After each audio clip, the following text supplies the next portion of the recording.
هنا في كليتين، واحده يمين وواحده شمال، واحده شغاله والثانيه محطوطه ستيبل. في حاله ان دي بتتشال دي بتشتغل. انا المفروض ما اقولكش الكلام ده، انا مراتي ام عيالي عاملاها.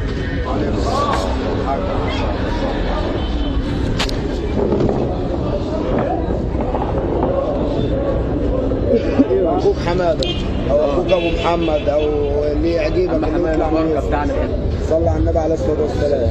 احنا بكليتين الحمد لله. انا مش بحسدك، انا بقول احنا الشعب المصري واليهودي والنصراني كله بكليتين. تمام. بني ادم مننا ممكن يعيش بربع كلمه.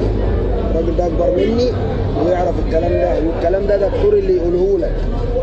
يعيش بربع كلمه. هنا في كليتين، واحده يمين وواحده شمال، واحده شغاله والثانيه محطوطه ستيبل. في حاله ان دي بتتشال دي بتشتغل.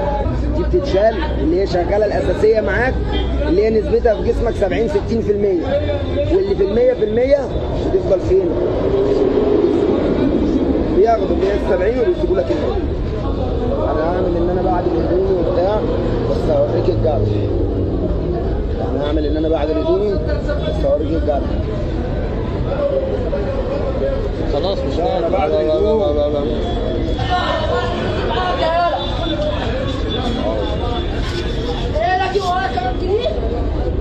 انا عامل العمليه دي من 14 سنه، عاملها في مستشفى الدين بدراوي اللي على كورنيش المعادي.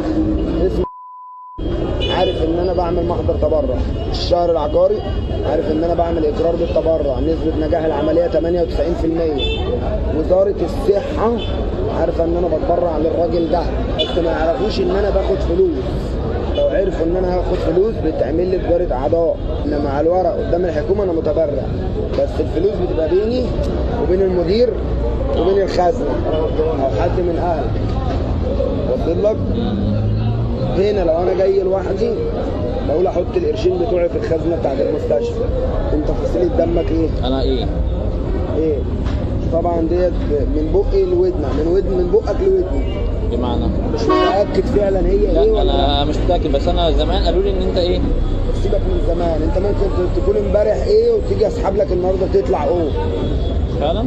بقول لك الدم بتاع البني ادم بيتغير اصلا، بيتغير من الشتاء، من الصيف للشتاء. طب ده انا هعرفه ازاي دلوقتي بقى؟ في معمل عندنا هنا مشهور اسمه معمل، اطلعك فوق وتقول انا عايز اسحب فصيله، روح واخده منك عينه دم ويقول لك ساعه تعالى ايه؟